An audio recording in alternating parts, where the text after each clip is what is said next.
नमस्कार friends, welcome back to divine talks with Nitin, जहां पर मेरी ट्राई है to read positive spiritual content.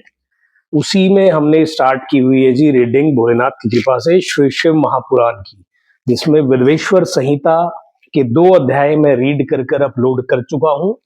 और आज रीड करने जा रहे हैं जी तीसरा अध्याय शिव महापुराण की पहली संहिता विद्वेश्वर संहिता का। तो बिना टाइम वेस्ट किए रीडिंग स्टार्ट करते हैं। जय हो। तीसरा अध्याय मुनियों को ब्रह्मा जी का उपदेश। श्री व्यास जी बोले, सूत जी कि ऐसा कहने पर उन समस्त ऋषियों ने कहा, हे महामुनि सूत जी, यदि आप हमें अद्भुत वेदांत सार महाशिव पुराण सुनाते हैं तो आपकी बड़ी कृपा होगी। मुनियों से ऐसा सुनकर शिव जी का स्मरण करते हुए सूत जी प्रसन्न होकर बोले, अच्छा तो अब आप लोग इस आराम में शिव पुराण को ही सुनिए। तो समस्त वेदों का सार है और जिसमें भक्ति, ज्ञान और वैराग्य तीनों है। हे ऋषियों, पूर्व समय में जब पुनः पुनः कल्पों का क्षय होता गया और उसके पश्चात जब इस कल्प का प्रादुर्भाव हुआ, तब सृष्टि संबंधी कार्यों के आरंभ होने पर षटकुलीन अर्थात 6 कर्मों के करने वाले उत्तम कुल के मुनियों में यह मतभेद उत्पन्न हो गया कि सबसे पर है या नहीं।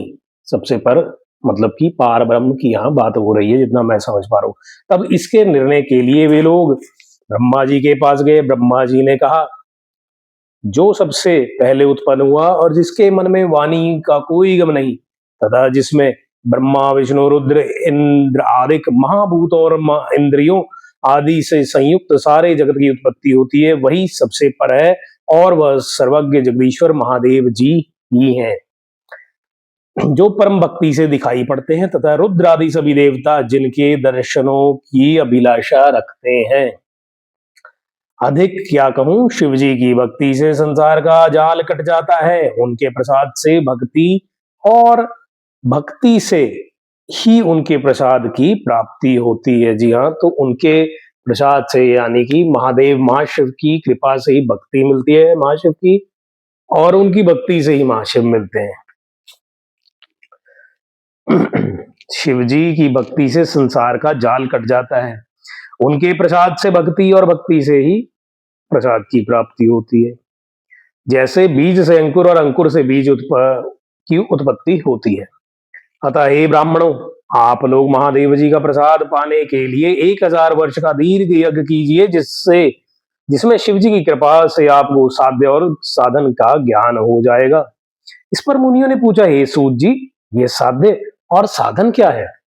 ब्रह्मा जी ने कहा, साध्य शिव पद है और साधन उनकी सेवा करना है। परंतु इसके लिए साधक को सर्वदा ही निष्प्रह होना चाहिए। जब इस प्रकार वेद विधि से भगवान शिव की आराधना होती है, तब परमेश पद की प्राप्ति हो जाती है।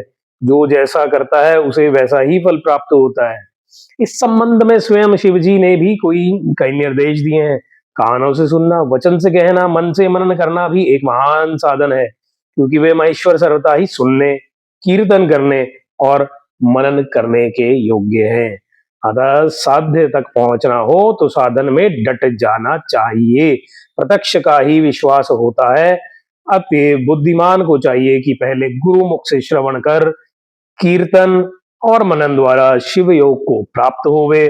संभव है कि वह साधन से पहले तो कुछ कलेश प्रतीत हो, परंतु पीछे आनंद मंगल ही प्राप्त होता है। इति श्री शिव महापुराण विद्वेश्वर संहिता का तीसरा अध्याय समाप्त। तो ये था जी तीसरा अध्याय श्री शिव महापुराण की पहली संहिता विद्वेश्वर संहिता का। कोई रीडिंग में मुझसे त्रुटि हो रही हो, गलती हो रही तो प्लीज माफ करें। और ऐसे ही और कंटेंट को सुनने देखने के लिए channel divine talks with Nitin को ज्यादा से ज्यादा शेयर और सब्सक्राइब करें और करवाएं, और हमें हमारी इस जर्नी में ग्रो करने में मदद करें।